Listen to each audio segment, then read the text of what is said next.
বৃষ্টির দিনে weather demand হচ্ছে ভুনা খিচুড়ি। তাই আমার কি আর ভুনা খিচুড়ি না খেলে চলবে? সকালবেলা ঘুম থেকে উঠে দেখলাম বাইরে বৃষ্টি পড়ছে।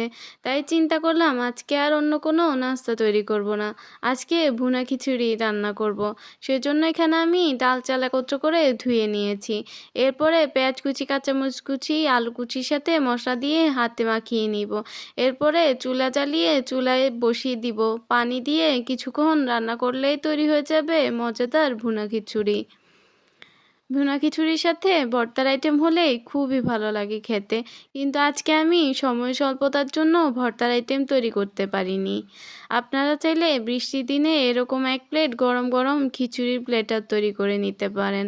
যদি সাথে ভর্তার আইটেম থাকে তাহলে তো আরও জমে যাবে খেতে।